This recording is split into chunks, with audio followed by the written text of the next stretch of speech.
जैसा कि आप सब लोग जानते हैं कि आजकल सड़क पर चलना कितना ज्यादा जानलेवा है। 2 व्हीलर हो या 4 व्हीलर हो, एक्सपेंसिव हो या फिर नॉर्मल गाड़ी हो, लेकिन जान की गारंटी कोई नहीं देता इनमें से। और बात ये भी नहीं है कि लोग दुर्घटना को लेकर के अलर्ट नहीं है, लेकिन दुर्घटना सिर्फ आपके अलर्ट होने से नहीं रुक रही है। कई बार सामने वाले से गलती भी हो जाती है और इसका कोई गारंटी भी नहीं ले रहा कि अगर आप मॉर्निंग में सही ढंग से निकले तो इवनिंग में सही सलामत आ भी जाएंगे। इन्हीं एक्सीडेंट्स को कम करने के लिए खासकर कार में एयर बैग की फैसिलिटी भी दी गई है और अब तो गवर्नमेंट एयर बैग की अमाउंट भी बढ़ाने की कोशिश कर रही है। हालांकि सबसे अधिक एक्सीडेंट का शिकार ज्यादातर 2 व्हीलर्स वाले होते हैं। हालांकि जापान की जानी मानी कंपनी 2 व्हीलर्स में भी एयर बैग लगाने की प्लानिंग कर रहे हैं, जिसके व्हीकल भारत में बड़ी ही भारी मात्रा में खरीदी जा रही है। होंडा का कहना यह है कि अपने स्कूटर में एयर बैग लगाने का आवेदन जारी किया है। कंपनी का ये कहना है कि ये एयर बैग को स्कूटर के हैंडल्स के बीचों बीच इनबिल्ट करेगा और ये बिल्कुल वैसे ही काम करेगा जैसे कि कार के एयर बैग काम करते हैं और ये एग्जैक्ट एक्सीडेंट के होने वाले टाइम से पहले ही खुल जाएगा। चला रहे ड्राइवर के एटलीस्ट चेहरे और चेस्ट को पूरी तरीके से कवर कर पाएगा। आपको बता दें कि इस टेक्निक को होंडा ने पहले भी इंट्रोड्यूस करवाया था थाईलैंड में। क्या आप जानते हैं साइबर क्राइम की धारा 66, 67, 67A, 67B के तहत जब कोई व्यक्ति किसी फोटो या वीडियो का मिसयूज करता है तो इन धाराओं के बेसिस पर कार्रवाई होती है। धारा 144 के तहत इंसानों को भारी मात्रा में इकट्ठा नहीं होने दिया जाता है। क्या आप जानते हैं कि जब किसी व्यक्ति को गिरफ्तार किया जाता है तो पुलिस उससे पूछताछ के लिए उसे पुलिस रिमांड पर ले जाती है। यहीं पर पुलिस उसे पीटती भी है। रिमांड पर पूछताछ के बाद उसे जेल में भेज दिया जाता है। अगर उसका अपराध बड़ा नहीं होता है तो जज उसे जमानत पर छोड़ देता है। जमानत पर छोड़ने के लिए उसे कुछ सिक्योरिटी मनी के रूप में जमा करनी होती है और किसी और आदमी को जमानत लेनी पड़ती है। क्या आप जानते हैं ट्विटर पे इलोन मस्क ने एक नया फीचर इंट्रोड्यूस करवाया जिसका नाम है लाइव ट्वीट, जिसका फायदा ये होगा कि ट्वीट करना और भी ज्यादा आसान हो जाएगा। इस फीचर के आने से बेनिफिट ये होगा कि यूजर्स आसानी से ट्विटर पर चल रहे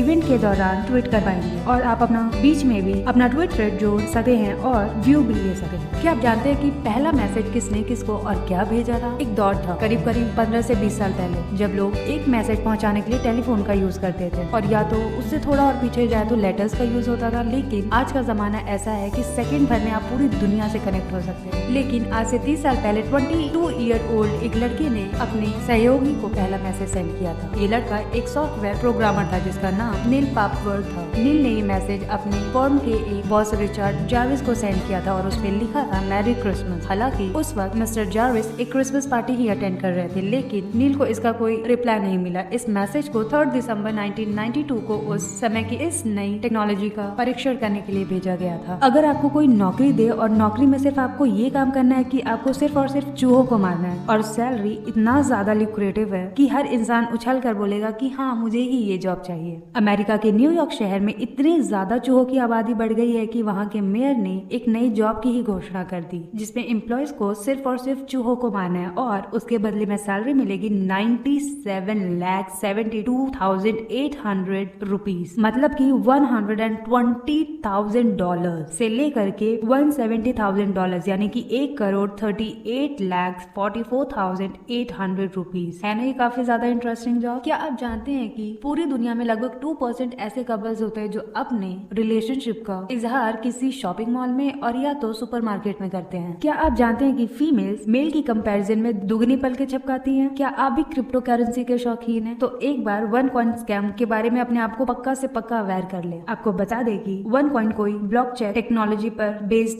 नहीं था। ब्लॉकचेन वैसी टेक्नोलॉजी है जिस पर बिटकॉइंस और दूसरी क्रिप्टो करेंसी काम करती है। लोग केवल मार्केटिंग और उसकी बातों में आकर के इन्वेस्टमेंट करने लग जाते हैं। इस वजह से किसी भी नई क्रिप्टो करेंसी में पैसे लगाने से पहले उसे वेरीफाई करना आपकी ड्यूटी बन जाती है। क्या है मामला, आइए एक बार चलकर देखते हैं। दरअसल 2014 में लॉन्च हुई थी OneCoin और उसी वक्त PhD होल्डर रूजा इग्नातोवा ने अपनी क्रिप्टो करेंसी को लॉन्च किया था। हालांकि ये क्रिप्टो करेंसी की शुरुआती दौर था, लेकिन लोगों को इससे अमीर बनने का काफी अच्छा खासा मौका मिल गया था। इस करेंसी का नाम OneCoin रखा गया था। इसका विस्तार कई देशों में क्रिप्टो क्वीन ने किया था। वो लोगों को OneCoin खरीदने और इसको समझने के लिए एजुकेशन मटेरियल खरीदने के लिए कहती थी। लोग उनके बोलने से बहुत ज्यादा प्रभावित हो जाते थे और लाखों रुपए का इन्वेस्टमेंट तक कर देते थे। लगभग 2 साल तक लाखों लोगों ने इसमें पैसा लगाया। उसने लोगों को अच्छा खासा ट्रस्ट दिलाया कि OneCoin की वैल्यू बिटकॉइन से भी ज्यादा है। इसके लिए वो कई सेमिनार भी करती थी। कई बड़ी मैगजीन में उसने एड न्यूज के फॉर्म भी पब्लिश कराई। लोग इस एड्स को सही मान करके उससे ऐड होते गए और इसका ये हुआ कि OneCoin का सबसे छोटा पैकेज 140 यूरो था और सबसे बड़ा 1,18,000 यूरो का था। लोगों ने एक्सचेंज खेलने का वादा कर लिया, जिससे फ्यूचर में वो अपने 1 कॉइन डॉलर या यूरो में एक्सचेंज कर सकते थे। इस दौरान कई क्रिप्टो करेंसी सपोर्ट को 1 कॉइन पर संदेह होने लगा था और इसको लेकर रूजा इग्नातोवा से आंसर चाहते थे और सबके सवालों का जवाब देने का वादा कर करके वो 9-11 हो गई। उसने 30,000 करोड़ रुपए से ज्यादा का स्कैम किया था। इसीलिए बोला जाता है कि कुछ भी करे, कोई भी इन्वेस्टमेंट करे, लेकिन सबसे पहले वेरीफाई किया जाए।